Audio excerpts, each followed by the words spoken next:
L'Esprit Saint agit en chacun de frères. Alors, pourquoi te crois-tu indispensable? Serre et sois humble.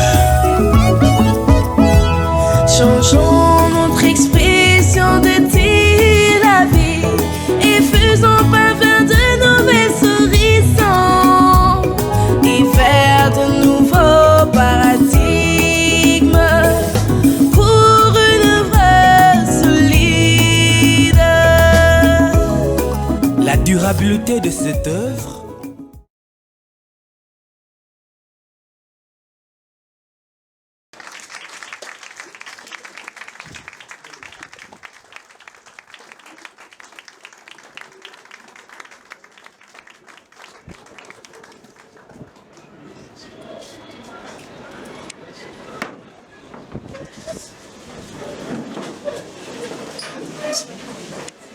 Voilà, merci beaucoup. Nous allons devoir commencer notre séance plénière proprement dite. Mais avant, je vais présenter, je pense que vous les connaissez déjà, mais je vais quand même le présenter. Cette première séance plénière du Parlement des élèves Lassalien de la ville portuaire de Matadi reçoit comme invité le frère Anaklé Makanzou, qui est chef d'établissement du complexe scolaire des témoins et chef d'établissement du complexe scolaire Sacré-Cœur, ex-école belge. C'est lui que nous recevons aujourd'hui. Alors je vais faire un petit témoignage pour le frère Anaklé. J'étais ici à Matadi en 2017. Nous sommes arrivés avec lui. Moi j'ai arrivé du Burkina. Lui il était déjà ici au Congo. Il est arrivé, moi aussi je suis arrivé. C'est un frère qui aime les jeunes. Je l'ai dit avec mon cœur et je crois les élèves du complexe scolaire d'Étéma peuvent en témoigner. C'est un frère qui est vraiment proche des élèves. Vraiment très proche des élèves. C'est un frère ami de jeunes, si je peux le dire. Et je lui dis déjà merci pour tout ce qu'il fait, pour nous les jeunes, et surtout pour vous les élèves. Et surtout pour sa disponibilité pour cette séance plénière. Chers frères, merci beaucoup. Et je vous présente aussi le frère François, qui vient du Kenya. C'est un frère des écoles chrétiennes aussi, bien sûr. C'est un frère aussi qui a encadré le jeune Lassalien au niveau du Goma. Alors une petite histoire pour le frère parfait. Il était comme vous, ici, même dans cette école, comme jeune Lassalien. Et aujourd'hui, il est devenu frère des écoles chrétiennes. Pour lui, je vais vous demander de l'applaudir, s'il vous plaît. Non, à la manière du parlementaire, s'il vous plaît. Il est jeune comme vous, comme nous tous. Je vais vous demander de l'écouter. Il a beaucoup de chance et beaucoup d'expérience, beaucoup d'initiatives. Quand il y a un souci, n'hésitez pas d'aller vers lui, partager avec lui. Alors sans plus tarder, nous allons devoir commencer notre séance plénière. L'Esprit Saint agit en chacun de frères. Alors, pourquoi te crois-tu indispensable? Serre et sois humble. Changeons notre expression de dire la vie et faisons parvenir de nouvelles horizons et faire de nouveaux paradigmes pour une œuvre solide. La durabilité de cette œuvre implique également l'alternance des jeunes générations. Changeons notre expression de dire la vie et faisons parvenir de nouvelles horizons et faire de nouveaux paradigmes pour une œuvre solide. Rends compte de tout ce qu'on t'a confié. Oui, rends compte pour que l'œuvre grandisse. Tu as reçu combien de talents, car tu en rendras compte à ces deux tourneurs de l'avenir de l'Église. Soyez prêts car vous en rendrez compte. Le sens de notre vie, c'est quand on travaille pour sa communauté et non pour soi-même. Attention, prenons soin de ces biens communautaires. Notre expression de dire la vie et faisons pas vers de nouveaux horizons. Vers de nouveaux paradis. Pour une âme solide. La vraie lutte est celle qui consiste à faire croître l'œuvre et non son ventre et ses poches. Pour que cette œuvre grandisse encore, il faut des hommes et des femmes à la couleur d'innovation et de la transparence. Même le fils adoptif, il se sert et oublie de servir et s'oppose aux héritiers. Tu es appelé à servir comme un serviteur et non à te servir. Alors arrête de dilapider toute ta vie. Le frère ne vient pas exposer, ça n'a pas besoin d'exposer. Le frère est là pour se défendre. Parce que vous avez constaté des choses liées à la paix qui se passent dans nos écoles. Est-ce que vous êtes vraiment en paix dans vos écoles? Est-ce que vous étudiez en paix? Vous avez peur de frère? Faites pas avoir peur. Est-ce que vraiment vous étudiez en paix dans vos écoles? Non. Je commence par Tétémba ici, le collège. Est-ce que vous étudiez dans la tranquillité, dans la quiétude dans votre école? Non. Alors, il faut poser des questions, frère. Non. Complexe scolaire Sacré-Cœur. Est-ce que vraiment vous étudiez en paix dans vos écoles? Dans votre école? Complexe scolaire Tétémba. Est-ce qu'il y a vraiment la quiétude dans votre école? Non. Étoile. Les frères sont témoins. Étoile. Non. Voilà. Donc le frère lui m'a répondu.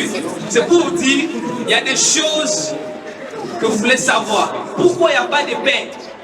Est-ce que les écoles assaliennes offrent-elles un climat de paix pour l'apprentissage des élèves que vous êtes? Et le frère est là, n'ayez pas peur. Posez-lui vos questions. Je vous ai dit, ceux qui ont reçu les questions, vous posez vos questions. Mais si vous n'avez pas reçu des questions et que vous souhaiterez poser des questions, vous êtes libre. Et quand le frère parle et que vous n'êtes pas d'accord avec lui, cher parlementaire, n'ayez pas peur, faites ceci. Cher frère, je ne suis pas d'accord avec vous. C'est Bunga. Merci pour la question numéro 1. La question numéro 2. Iboto, très bien. La question numéro 3. Ok. Et la question numéro 4, je pense la dernière.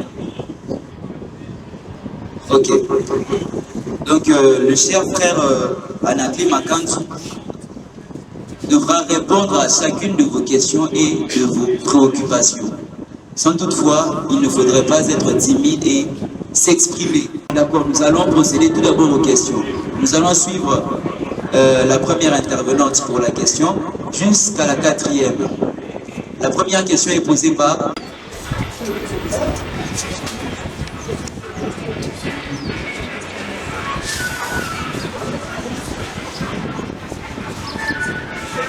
Bonjour à tous. Voici ma question.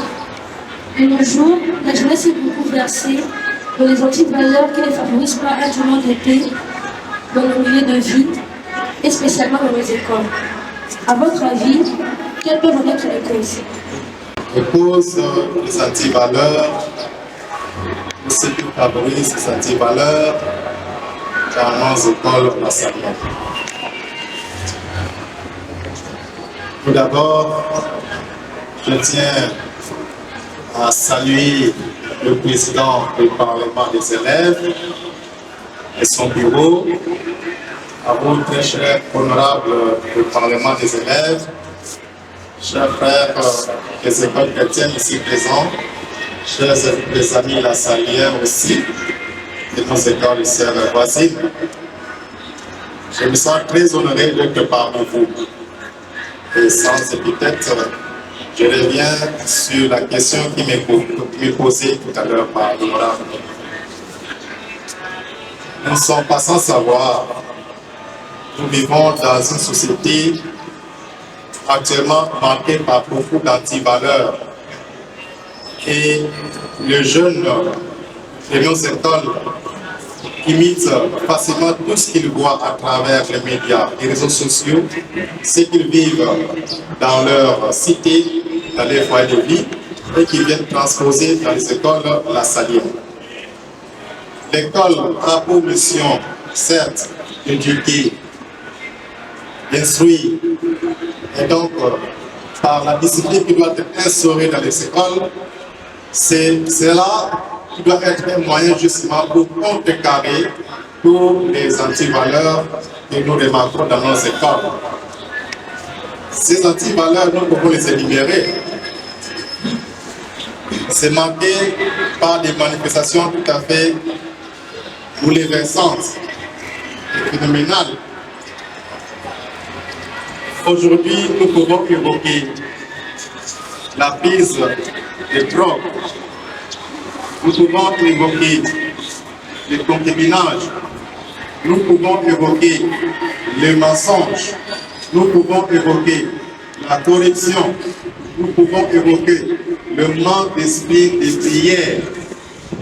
Et tout cela, si ce n'est pas observé par soi-même, eh bien, nous entrons dans ce qu'on appelle un monde anti-valeur. Ce n'est pas l'école La Saline qui en est la cause de ce texte.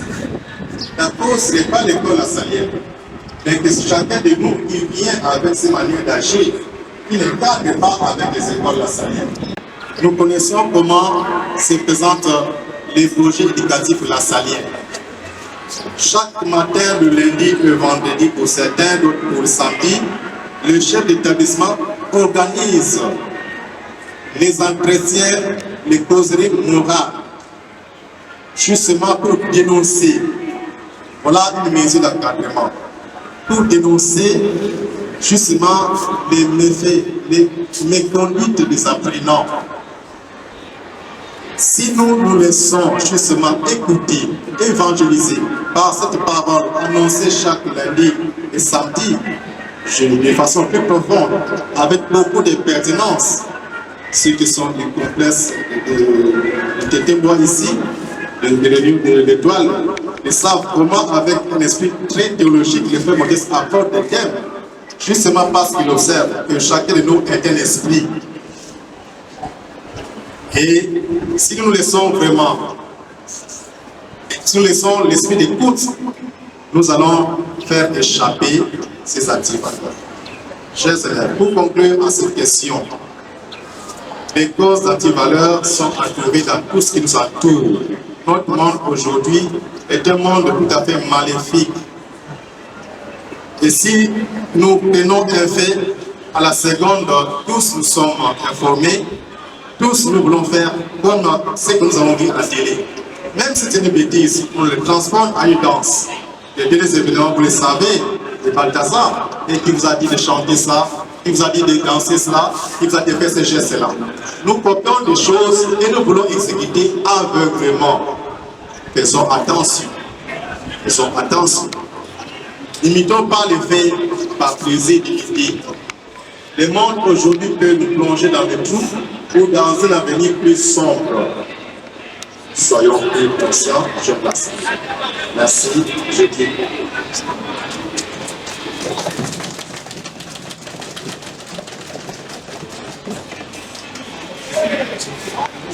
Frères directeurs et les frères recteurs qui pilotent le complexe scolaire de Temboa et le complexe scolaire Sacré-Cœur. En tout cas, sa réponse montre qu'il vit l'école au quotidien. C'est un grand éducateur. Je suis même surpris. Donc, il connaît comment réagit la jeunesse. Oui. Parfois, c'est nous-mêmes élèves. Pas école, la salaire, non. Nous, les efforts sont déployés, hein. Les efforts sont déployés, nous faisons ce que la congrégation demande de faire, ce que l'Église demande de faire. C'est nous-mêmes. Moi, je ne veux même pas aller loin. Je ne veux pas aller loin. Moi, je voudrais parler Tétémboa et Étoile. Donc, s'il faut comptabiliser les antivaleurs de la semaine, du samedi passé à aujourd'hui, chers amis, vous faites même pleurer dans la salle. Oui, il faut pleurer ce matin. Voilà, le commandant, je voudrais féliciter. Il y a Lumba là, où est-ce qu'il est?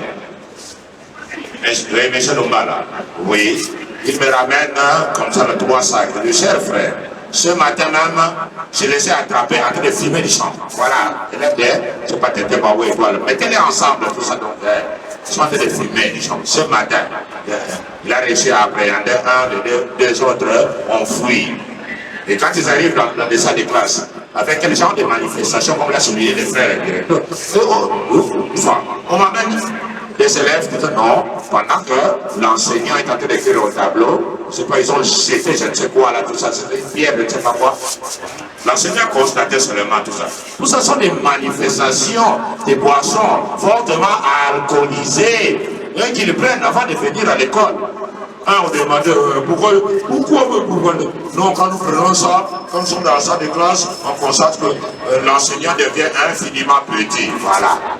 C'est pour ça qu'il faut prendre cela pour faut se dire, bon ça va, je vais minimiser, aller travailler un tout petit peu là, tout ça. Ça fait qu'ils n'ont même pas fait une minute. Ils ont fouillé encore. Les chefs d'établissement, ils ont fouillé sur toute la salle de classe. À ce moment-là, en tout cas, j'étais devenu rouge. Vous savez ce que j'ai fait après de chasser pour Rougeau. C'est ça justement. Donc la paix est perturbée par nous apprenant tel que nous sommes là. C'est nous-mêmes qui perturbons tout ça. Hein? En fait, parfois seulement jeter la balle sur la direction, sur les enseignants, sur l'école, mais c'est nous-mêmes qui perturbons cette paix-là.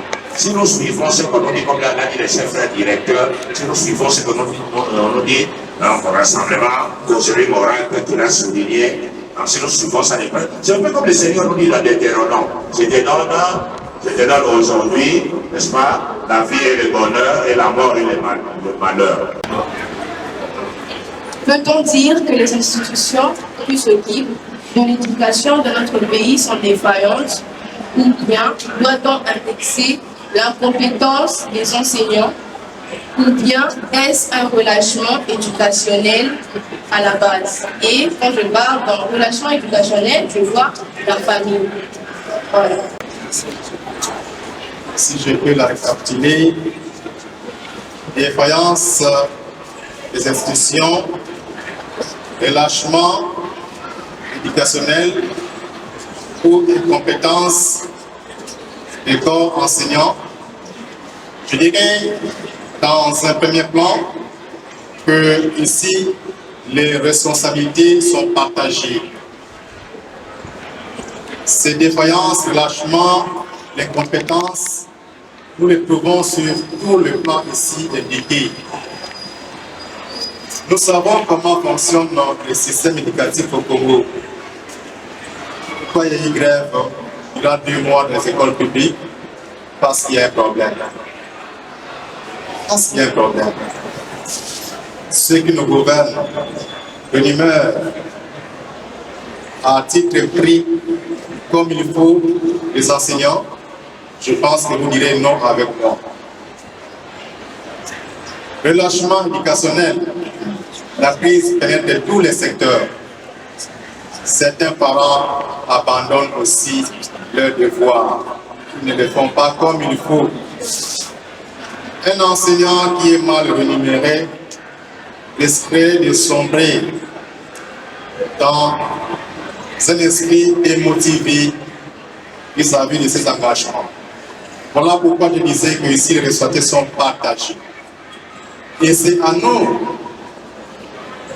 les députés, les honorables députés, à dénoncer le mal que nous trouvons dans notre société.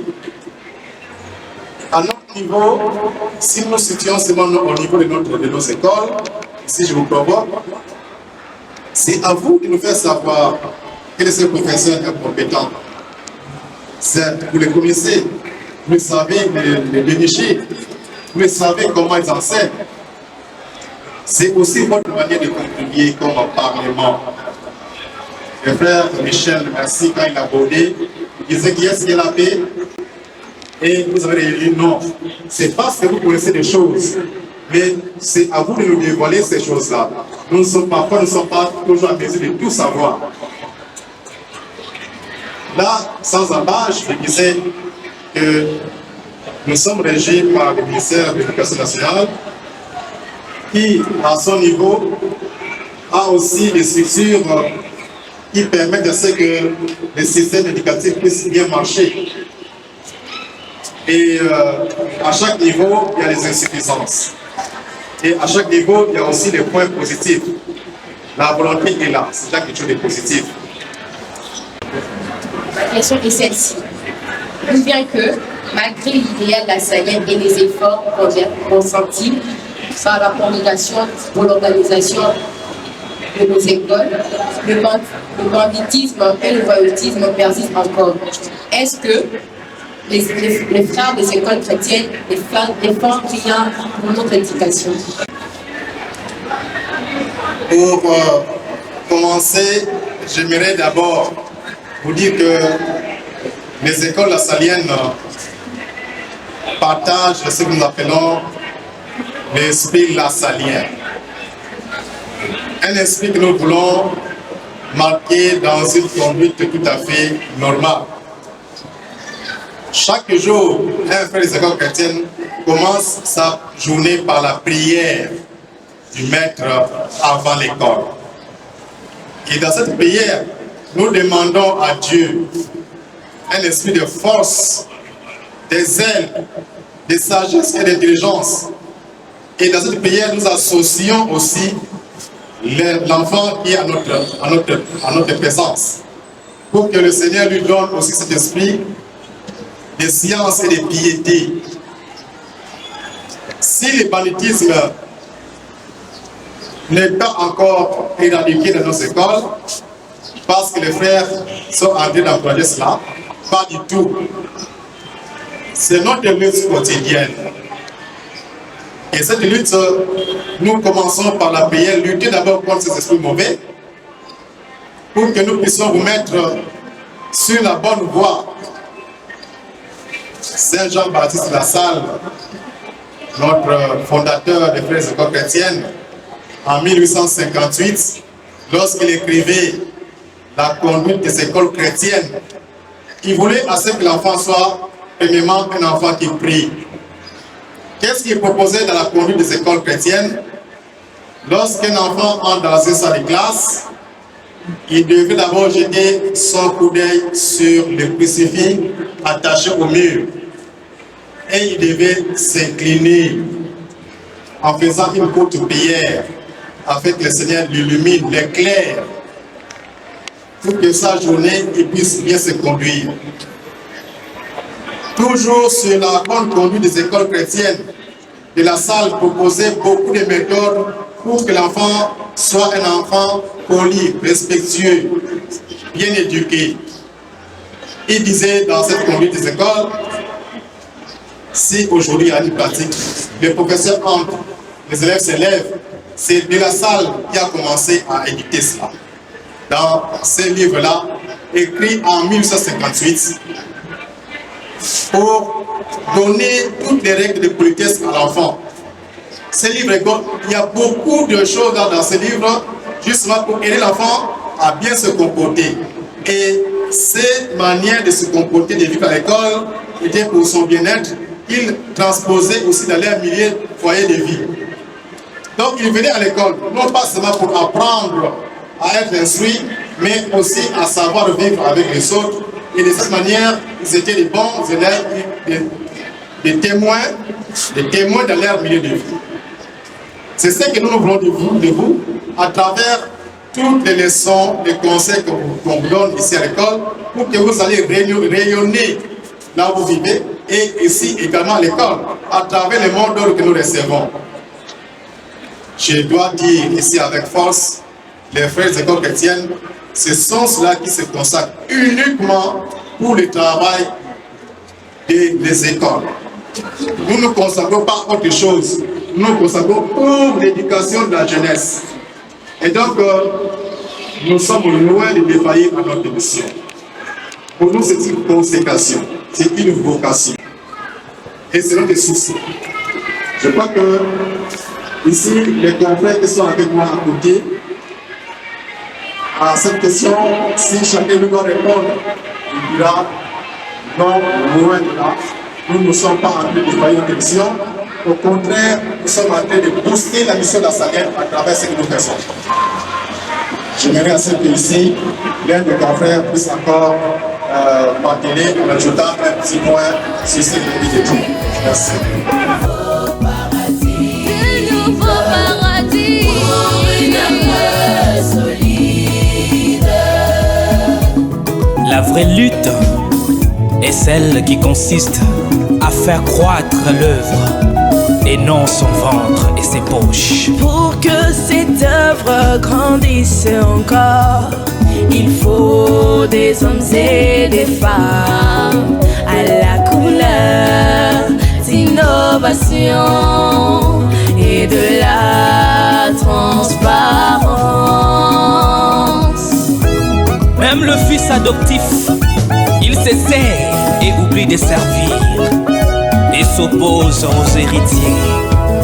Tu es appelé à servir comme un serviteur et non à te servir. Alors arrête de dilapider, toute ta vie doit finir. Prenons conscience pour que l'œuvre grandisse à jamais. Débarrasse-toi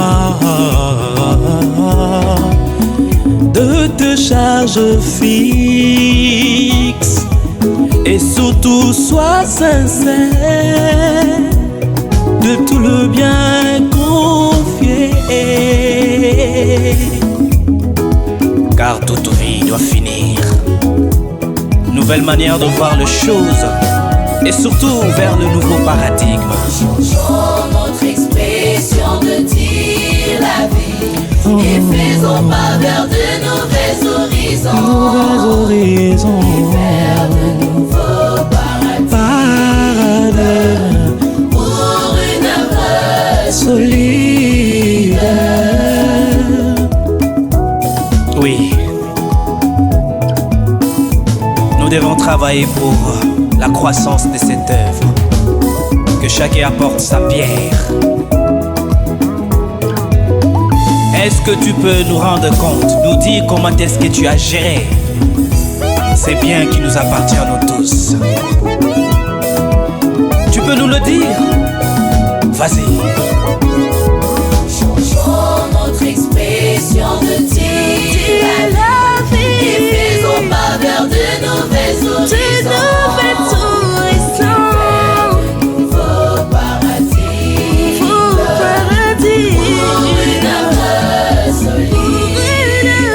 As-tu fructifié le talent?